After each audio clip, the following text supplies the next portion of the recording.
Bismillahirrahmanirrahim. Assalamualaikum warahmatullahi wabarakatuh. Alhamdulillah, wassalatu wassalamu ala rasulillah, amma ba'du.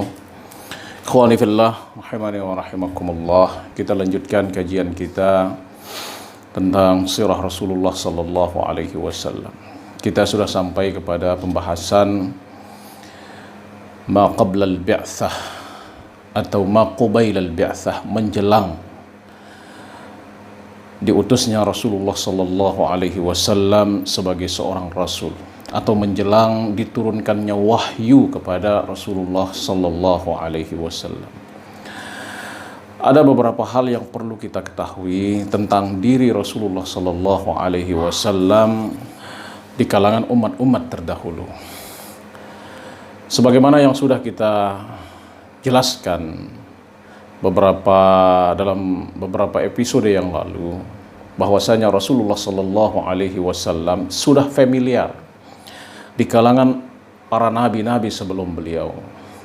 Bahkan beliau adalah merupakan harapan dari ayahanda atau dari nenek moyang beliau, Nabi Ibrahim alaihissalam, ketika membangun Ka'bah, bahwa nantinya akan ada yang mewarisi bangunan yang dibangun oleh Nabi Ibrahim alaihissalam.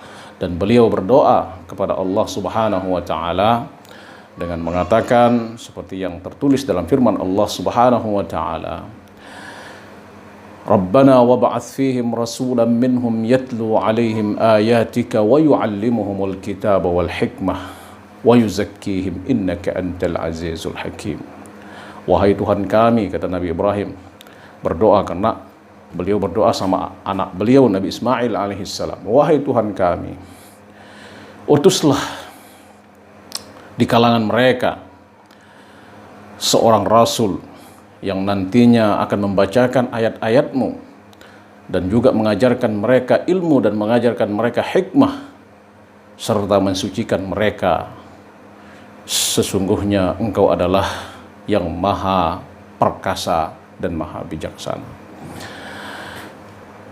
Ini adalah harapan dari Nabi Ibrahim alaihissalam akan datangnya Rasulullah sallallahu alaihi wasallam, dan diistijabah oleh Allah subhanahu wa ta'ala, karena memang Rasulullah sudah dipersiapkan untuk sebagai penutup kenabian. Kemudian di nabi-nabi yang lain juga Rasulullah sudah sangat familiar. Bahkan disebutkan di dalam firman Allah subhanahu wa ta'ala di dalam surat Al-A'raf, alladzina yattabi'una ar-rasula an-nabiyyal ummi alladzi yajidunahu maktuban 'indahum fit Taurah wal Injil ya'muruhum bil ma'ruf wa yanhahum 'anil munkar wa yuhillu lahum at-tayyibat wa yuharrimu 'alaihim al-khaba'ith wa yadh'u 'anhum israhum wal aghlal allati kanat 'alaihim. Jadi Rasulullah sallallahu alaihi wasallam sudah maktub, sudah tertulis jelas di buku-buku orang-orang terdahulu, di kitab-kitab orang-orang terdahulu, sudah maktub jelas di dalam Taurah, sudah maktub jelas di dalam Injil. Yajidunahu maktuban indahum fit Taurah, mereka menemukannya sangat jelas namanya di situ, sudah tertulis di dalam Taurat, sudah jelas tertulis di dalam Injil. Bahkan dalam sebuah pernyataan Nabi Isa alaihissalam yang diabadikan oleh Al-Quran juga, wa idh qala Isa ibn Maryam ya bani Israel inni rasulullah ilaikum musaddiqun lima baina yadayya min at-taurah wa mubasysyiran bi rasulin ya'ti min ba'di ismuhu Ahmad. Beliau berkata ketika Isa putra Maryam berkata kepada Bani Israel, ya Bani Israel, wahai orang-orang Israel, wahai putra-putra Israel,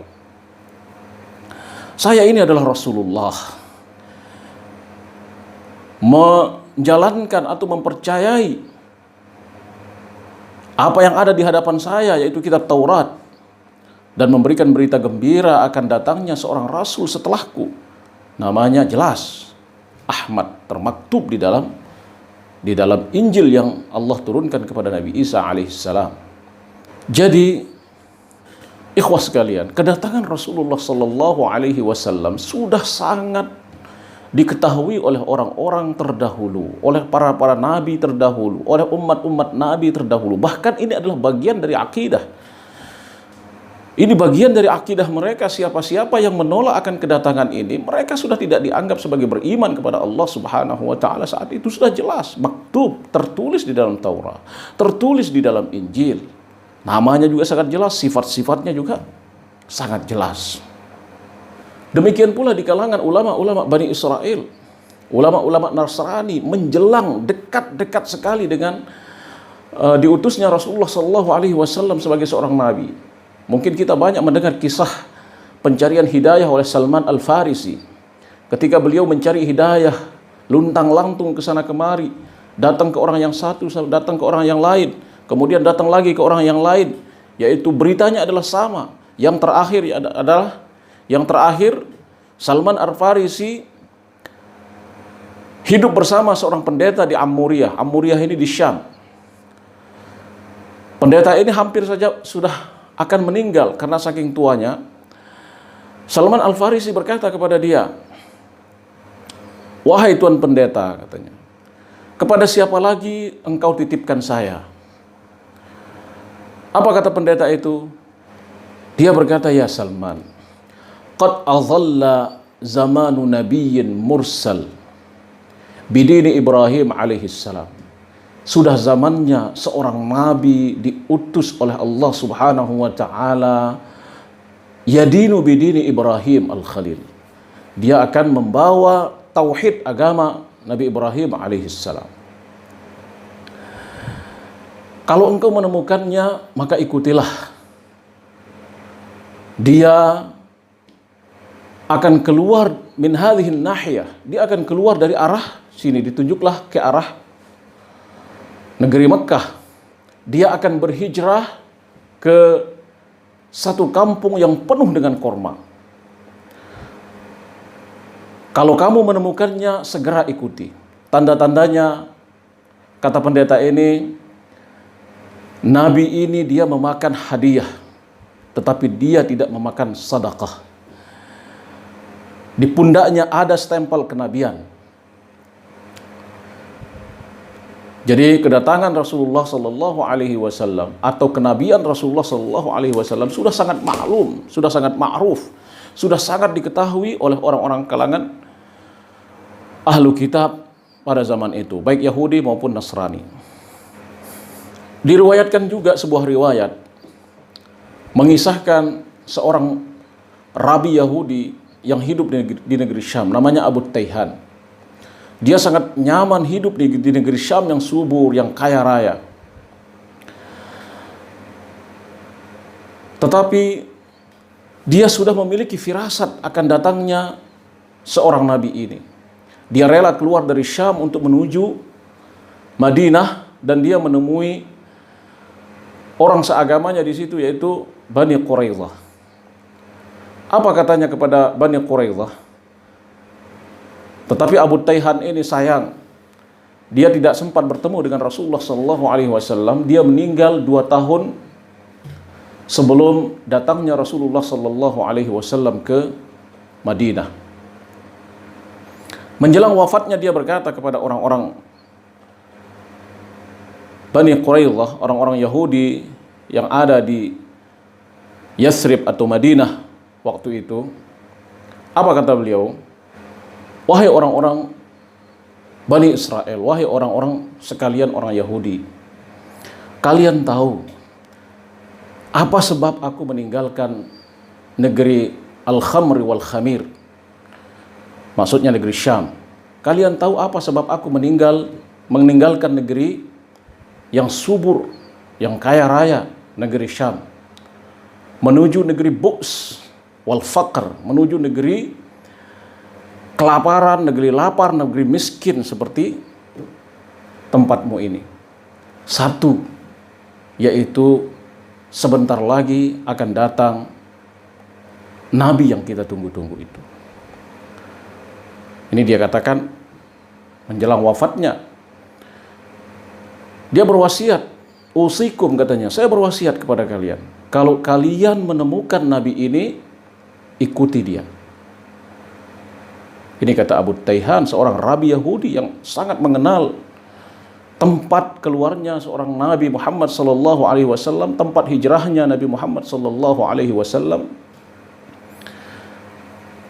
Tapi dia tidak sempat bertemu dengan Rasulullah sallallahu alaihi wasallam. Dia meninggal 2 tahun sebelum hijrahnya Rasulullah sallallahu alaihi wasallam ke Madinah.